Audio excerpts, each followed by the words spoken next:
Iran और America मुज़ाकरात का दूसरा दौर जिनेवा में खत्म हो चुका है। ये बातचीत आखिर कैसी रही, ईरान की तरफ से क्या कुछ कहा गया, अमेरिका ने क्या कुछ इस बातचीत को लेकर कहा, ये पूरी तफसील आपको देंगे। आपको मालूम ही कि पहले दौर का इख्तिताम हो चुका था, दूसरे दौर की बातचीत यानी अमेरिका और ईरान के दरमियान जारी थी और दूसरे दौर की बातचीत जो है वो कितनी देर तक चली और इस बातचीत का हासिल क्या रहा, ये पूरी तफसील इस वीडियो के जरिए बताएंगे आपको। आदाब, इस्तकबाल है आपका, सोशल मीडिया प्लेटफॉर्म देख रहे हैं आप, मैं हूं आपके साथ सना वारिस।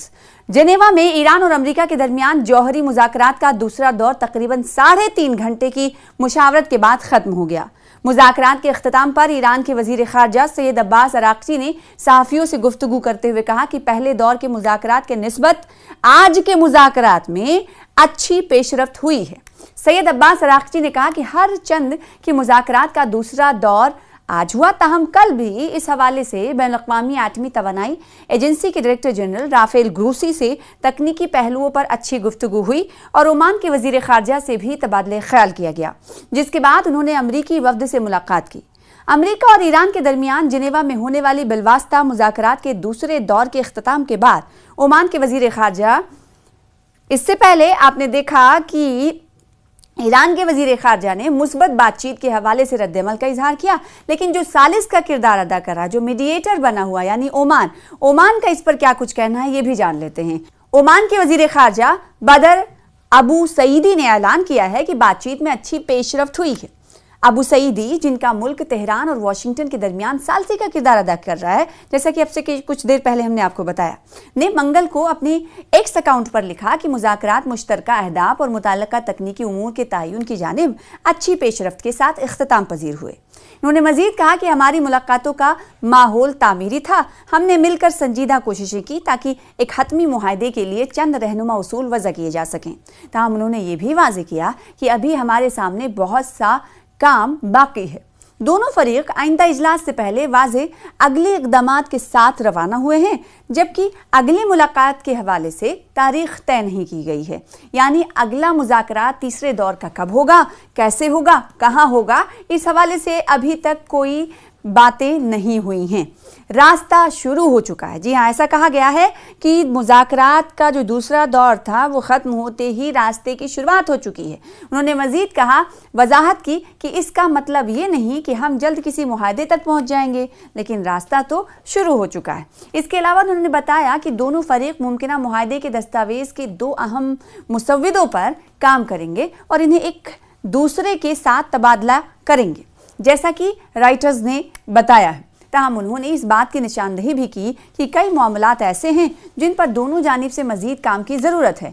ये पेशरफ्त ऐसे वक्त में सामने आई है जब चंद हफ्ते पहले वाशिंगटन की जानिब से धमकियों का तबादला हुआ था और ख़ित्ते में अमरीकी फ़ौजी सरगर्मियाँ भी बढ़ा दी गई थी। ये मुज़ाकरात इस पहले दौर के बाद हुए हैं जो 6 फरवरी को मस्कत में मुनक्किद हुआ था और जिसे मुस्बत करार दिया गया था। अमेरिका बारहा यूरेनियम की अफजूदगी रोकने का मुतालबा करता रहा है और ईरान के बैलिस्टिक मिसाइल्स प्रोग्राम और ख़ित्ते में मुसल्लह गिरोहों की हिमायत का मुकाबला करने की कोशिश करता रहा है, जबकि इसराइल इन मामलात को मुज़ाकरात में शामिल करने पर जोर देता रहा है। दूसरी जानिब ईरानी हुक्काम ने हालिया अरसे में बारहा कहा है कि वाशिंगटन के साथ मुज़ाकरात सिर्फ जौहरी प्रोग्राम तक महदूद हैं और रहेंगे और मिसाइल प्रोग्राम को खुद मुख्तार मामला करार दिया है। ईरान ने यह भी जोर देकर कहा है कि यूरेनियम की अफजूदगी का इसका हक नाकाबिले मुज़ाकरा है, यानी जो यूरेनियम की अफजूदगी ईरान करता है वो अपना हुकूक उस पर जारी रखेगा या फिर उस पर काम जारी रखेगा, इस पर हम कोई बातचीत नहीं करेंगे। अगरचे ईरानी सदर मसूद पेज़ेश्कियान ने मंगल के रोज़ ऐलान किया था कि उनका मुल्क वाशिंगटन के साथ मुज़ाकरात में ठोस नताइज हासिल करने की कोशिश कर रहा है, ताहम अमरीकी नायब सदर जेडी वेंस का कहना है कि ईरान अब भी डोनाल्ड ट्रंप की जानिब से मुकर्रर करदा बाज़ सुर्ख लकीरों को तस्लीम करने के लिए तैयार नहीं है। उनका ये तबसरा मंगल को जिनेवा में दोनों मुमालिक के दरमियान मुज़ाकरात के दूसरे दौर के 6 घंटे बाद सामने आया। वेंस ने अपने बयानात में इशारा दिया कि अमेरिका अब भी सिफायती रास्ते में दिलचस्पी रखता है। इससे कबल डोनाल्ड ट्रंप ने धमकी दी थी कि अगर ईरान ने वाशिंगटन की शराइत पूरी ना की तो जिनमें सरफ़हरिस्त उसके जौहरी प्रोग्राम से मुताल्लिक शराइत हैं, तो उसके खिलाफ ताकत का इस्तेमाल किया जाएगा। वेंस ने इंकशाफ किया कि कुछ पहलुओं में मामलात बेहतर रहे, जहां ईरानियों ने बाद में मुलाकात पर इत्तफाक किया, लेकिन नायब सदर ने इस तरफ तवज्जो दिलाई कि दिगर पहलुओं में डोनाल्ड ट्रंप ने कुछ ऐसी सुर्ख लकीरें मुतय्यन की हैं जिन्हें ईरान अब भी कबूल करने और उन पर बात करने के लिए तैयार नहीं है।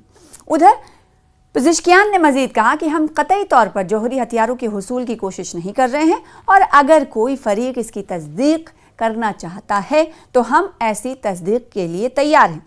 ये उस वक्त हुआ जब ईरानी वफ़द की सरबराही करने वाले वज़ीर ख़ारजा अब्बास अराक़ची ने इस बात की तस्दीक की कि गुज़िश्ता दौर के मुकाबले में मुज़ाकरात के इस दौर में मुस्बत पेशरफ्त हुई है। इन्होंने इस तरफ इशारा किया कि कुछ ऐसे मसाइल मौजूद हैं जिन पर दोनों फ़रीक़ैन की जानिब से काम करने की ज़रूरत है। ये बयानात फ़रीक़ैन के दरमियान हफ्तों तक धमकियों के तबादले और ख़ित्ते में अमरीकी फ़ौजी नक़्ल हरकत के बाद सामने आए हैं। नीज़ ये मुज़ाकरात के पहले दौर के बाद सामने आए हैं, जो रवा माह 6 फरवरी को मस्कत में मुनक्किद हुआ था और इसे भी मुस्बत करार दिया गया था। और अमरीका बारहा यूरेनियम की अफजुदगी रोकने का मुतालबा कर चुका है, लेकिन उसने ईरान के बैलिस्टिक मिसाइल प्रोग्राम और खित्ते में मुसल्लह ग्रोह की हिमायत का मुकाबला करने की कोशिश की है। ये वो मसाइल हैं जिन्हें मुज़ाकरात में शामिल करने के लिए इसराइल ने दबाव डाला था।